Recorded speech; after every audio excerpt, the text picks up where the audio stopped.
Myo Renge Kyo Nam Myo Renge Kyo Nam Myo Renge Kyo.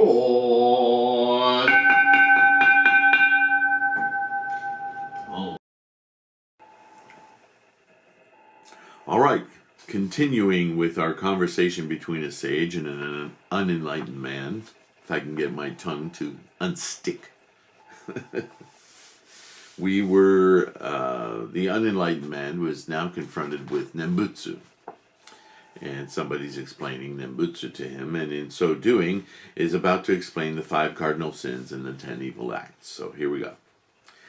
The wise lay believer replied, quote, "The 5 cardinal sins are killing one's father, killing one's mother, killing an arhat, shedding a Buddha's blood, and disrupting the harmony of the Buddhist order.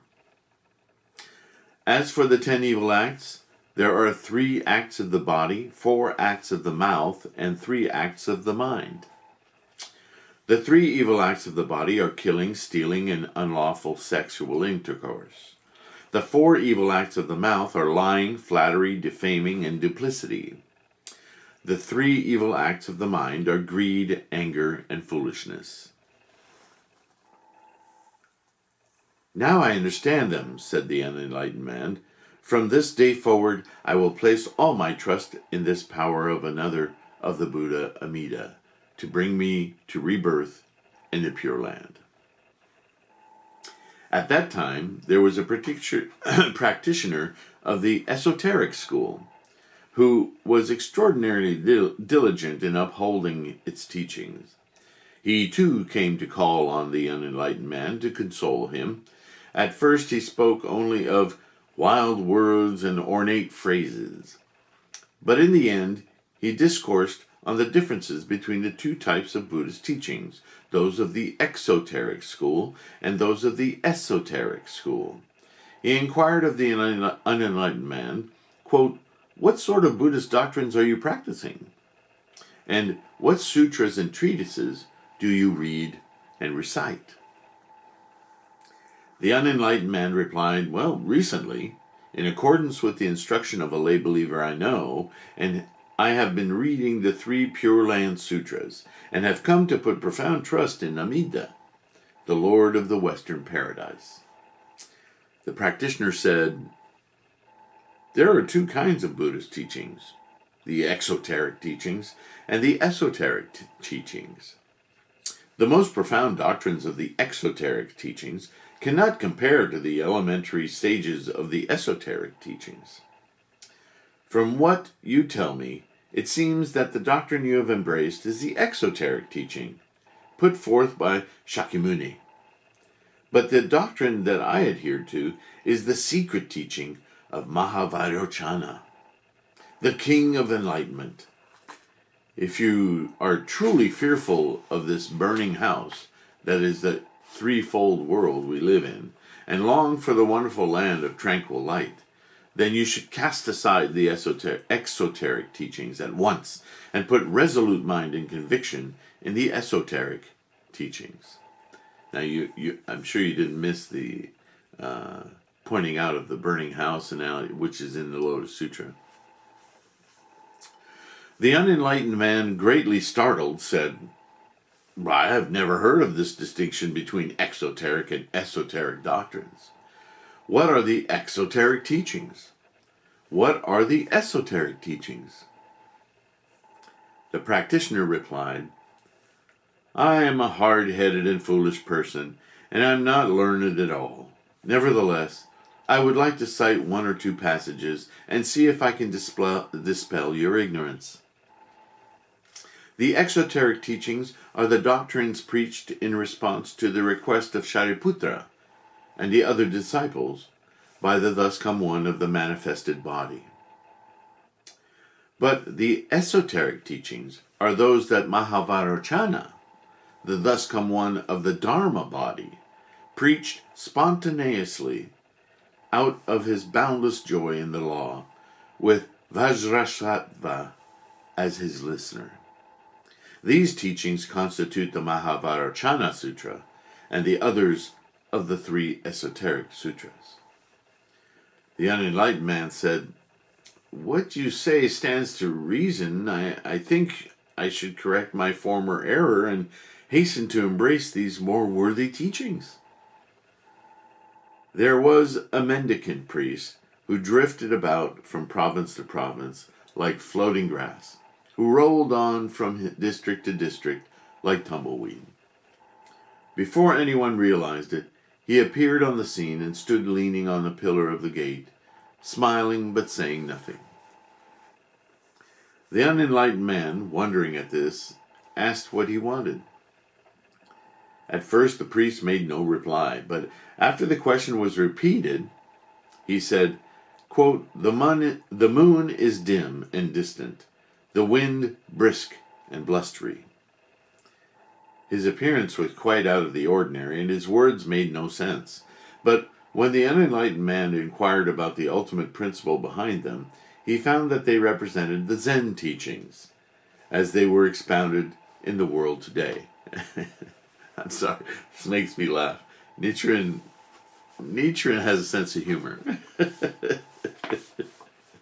Poor Zen. They get so much crap. Okay. The koans and so forth, right? He observed the priest's appearance, listened to his words, and asked what he considered a good cause for entering the Buddha way. The mendicant priest replied, quote, "The teachings of the sutras are a finger pointing at the moon. Their doctrinal nests are so much nonsense that has been captured in words, but there is a teaching that enables you to find rest in the essential nature of your own mind. It is called Zen." "I would like to hear about it," said the unenlightened man. "If you are truly in earnest," said the priest, "you must face the wall, sit in Zen meditation, and make clear the moon of your original mind." That, the Zen lineage of the 28, I'm sure it says patriarchs, the Zen lineage of the 28 patriarchs was passed on without break in India, and that the line of transmission was handed down through the 6 patriarchs in China is clear for all to see. It would be pitiful indeed if you should fail to understand what they have taught and remain caught in the net of doctrine, since the mind itself is the Buddha, and the Buddha is none other than the mind. What Buddha could there be outside yourself? Now this is tantalizingly close, right? When the unenlightened man heard these words, he began to ponder various things and to quietly consider the principles he had heard. He said, quote, "There are a great many different Buddhist doctrines, and it is very difficult to determine which are sound and which are not. It is only natural that Bodhisattva Ever-Wailing should have gone east to inquire about the truth, that the boy Good Treasures should have sought for it in the south, and the Bodhisattva Medicine King burned his arms as an offering, and that the ascetic aspiration for the law stripped off his skin. A good teacher is truly difficult to find. Some say that one should go by the teachings of the sutras, while others say that the truth lies outside the sutras. In pondering the rights and wrongs of these doctrines, one who has not yet fathomed the depths of Buddhism and stands gazing over the waters of the law is in doubt as to how deep they may be.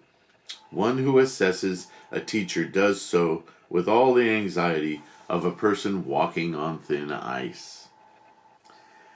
That is why the Buddha has left us the golden words, quote, rely on the law and not upon the persons. And why it is said that those who encounter the correct teaching are as few as the grains of earth that can be placed on a fingernail. If there is someone who knows which of the Buddhist teachings are true and which are false, then I must seek him out, make him my teacher, and treat him with appropriate respect. They say that it is as difficult to be born in the realm of human beings as it is to thread a needle by lowering the thread from the heavens, and as rare to see and hear the Buddha's teachings as it is for a one-eyed turtle to encounter a floating log with a hole just the right size to hold him. Having this in mind, and believing that one must regard the body as insignificant and the law as supreme, the unenlightened man climbed numerous mountains, impelled by his anxiety, going from one temple to another as his feet would carry him. In time he arrived at a rocky cave with green mountains rising sheer behind it. The wind in the pines played a melody of eternity, happiness, true self, and purity, and the emerald stream that bubbled along in front sent its waves striking against the bank with echoes of the perfection of these four virtues. The flowers carpeting the deep valley bloomed with the hue of the true aspect of the middle way, and from the plume blossoms just beginning to open on the broad meadow wafted the fragrance of the 3,000 realms. He's also a poet, I guess. Truly, it was beyond the power of words to describe, beyond the scope of the mind to imagine. One might have thought it the place where the four white-haired elders of Mount Shang lived, or the site where some ancient Buddha had walked about after meditation. Auspicious clouds rose up at dawn. A mysterious light appeared in the evening. Ah, the mind cannot grasp it, nor words set it forth. The unenlightened man wandered about, pondering what was before him, now pausing in thought, now resuming his steps. Suddenly he came upon a sage. Observing his actions, he saw that the sage was reciting the Lotus Sutra. His voice stirred the seeker deeply. Peering in at the quiet window of the sage's retreat, he found that the sage was resting his elbows on his desk, pondering the sutra's profound meaning. The sage, divining that the unenlightened man was searching for the law, asked in a gentle voice, "Why have you come to this cave among these far-off mountains?" The other replied, "Because I attach little importance to life, but great importance to the law." "What practices do you follow?" asked the sage. The unenlightened man answered, "I have lived all my life amid the dust of the secular world and have not yet learned how to free myself from the sufferings of birth and death. As it happened, however, I encountered various good teachers, from whom I learned first the rules of discipline, and then the Nembutsu, true word, and Zen teachings. But though I have learned these teachings, I am unable to determine their truth or falsity." The sage said, "When I listen to your words, I find that it is indeed just as you have said. To hold life lightly, but value the law, is the teaching of the sages of former times, and one that I myself know well. From the realm where there is neither thought nor no thought, above the clouds to the very bottom of hell, is there any being who receives life and yet succeeds in escaping death? Thus, even in the unenlightened secular writings we find it said, quote, "Though you may set out at dawn on the journey of life with pride in the beauty of your rosy cheeks, by evening you will no more be than a pile of white bones rotting on the moor. Though you may move among the most exalted company of court nobles, your hair done up elegantly like clouds and your sleeves fluttering like eddies of snow, such pleasures, when you stop to consider them, are no more than a dream within a dream. You must come to rest, at last, under the carpet of weeds at the root of the hill, and all your jeweled daisies and brocades hangings will mean nothing to you on the road to the afterlife. The famed flower-like beauty of Ononokomachi and Sotoori Hime was in time scattered by the winds of impermanence. Fan Kuai and Liang, in spite of their skill in the military arts, in the end suffered beneath the staves of the wardens of hell. That is why men of feeling in former times wrote poems such as these. How sad the evening smoke from Mount Toribe. Those who see off the dead one, how long will they remain? Dew on the branch tips, drops on the trunk, all sooner or later must vanish from this world. This rule of life, that if one does not die sooner, one will surely die later, should not at this late date come as a surprise to you. But the thing that you should desire above all is the way of the Buddha, and what you should continually seek are the teachings of the sutras. Now, from what you have told me about the Buddhist doctrines you have encountered, I can see that some of them belong to the Hinayana division of Buddhism, and some to the Mahayana. But leaving aside for the moment the question of which is superior and which is inferior, I can say that far from bringing you deliverance, the practice of these teachings will lead to rebirth in the evil paths. At this, the unenlightened man explained in surprise, "But were not all the secret teachings that the Buddha expounded throughout his lifetime designed to benefit living beings?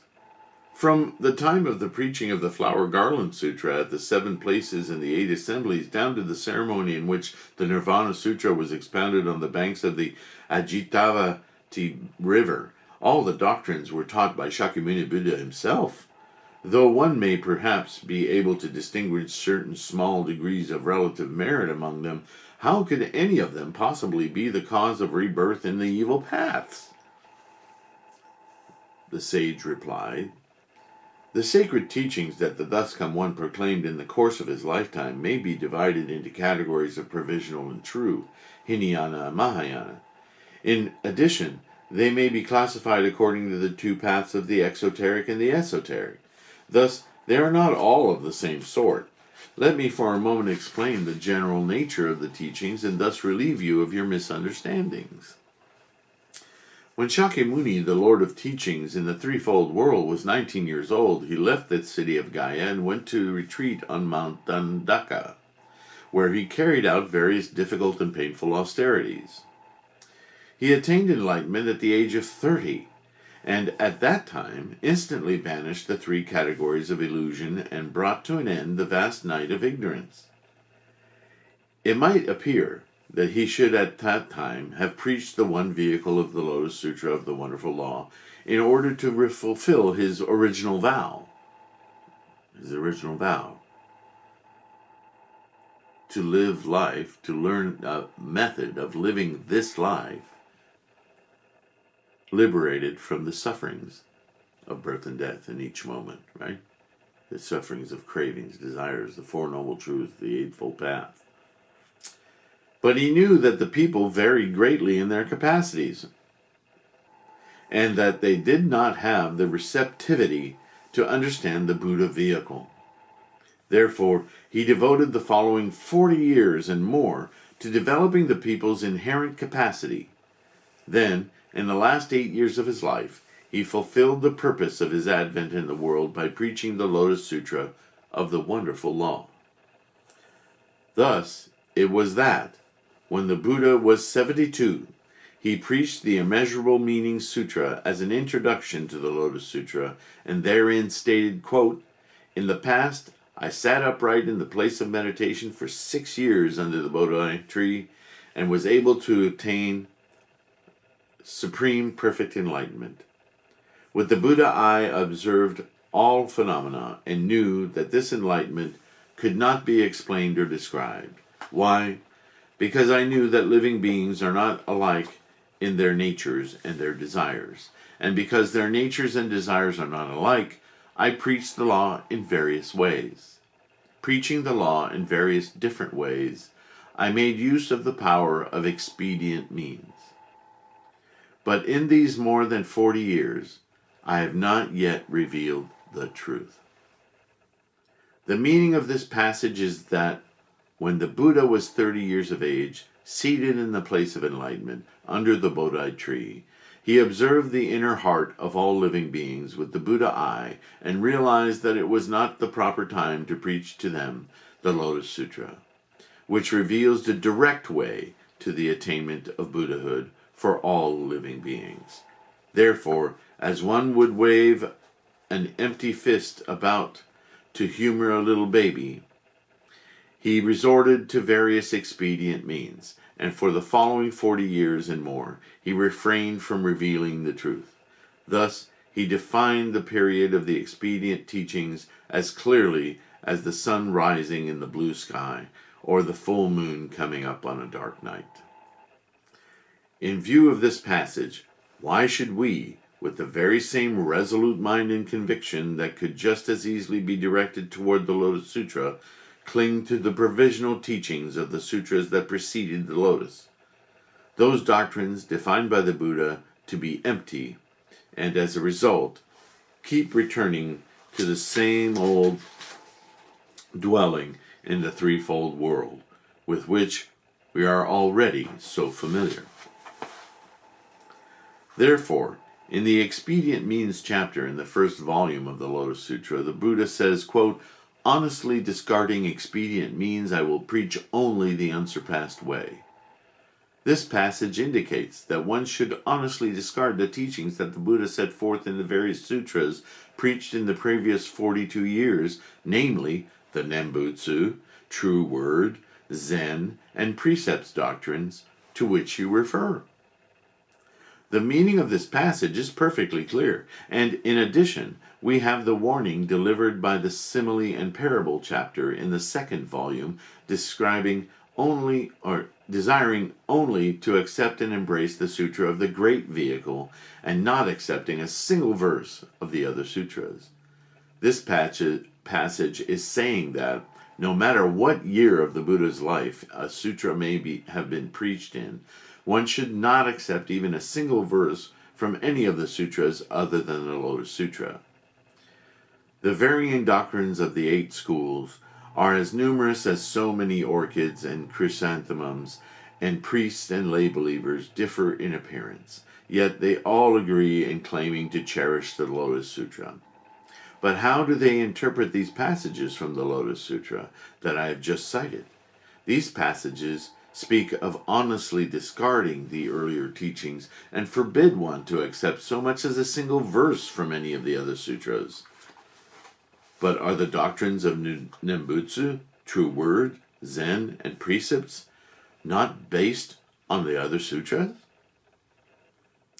Now, this Lotus Sutra of the Wonderful Law I have been speaking of represents the true reason why all Buddhas make their advent in the world and teaches the direct way to the attainment of Buddhahood for all living beings. Shakyamuni Buddha entrusted it to his disciples. Many Treasures Buddha testified to its veracity, and the other Buddhas extended their tongues up to the Brahma heaven, proclaiming, "All that you have, Shakyamuni, have expounded is the truth. Every single character in the sutra represents the true intention of the Buddhas, and every brushstroke of its source of aid to those who repeat the cycle of birth and death. There is not a single word in it that is untrue." It is not one who fails to heed the warnings of this sutra in effect cutting off the tongue the tongues of the Buddhas and deceiving the worthies and sages. This offense is truly fearful. Thus, in the second volume it says, quote, "If a person fails to have resolute mind and conviction, but instead slanders this sutra, immediately he will destroy all the seeds for becoming a Buddha in this world." The meaning of this passage is that if one turns one's back on even one verse or phrase of this sutra, one is guilty of a crime equal to that of killing all the Buddhas of the 10 directions in the 3 existences of past, present, and future. If we use the teachings of the sutras as a mirror in which to examine our present world, we will see that it is a difficult thing to find one who does not betray the Lotus Sutra, and if we understand the true meaning of these matters, we can see that even a person of disbelief cannot avoid being reborn in the hell of incessant suffering. How much more so is this true than for someone like an Honorable Honen, the founder of the Nembutsu school, who urged people to discard the Lotus Sutra in favor of the Nembutsu? Where, may I ask, in all the 5,000 or 7,000 volumes of sutras, is there any passage that instructs us to discard the Lotus Sutra?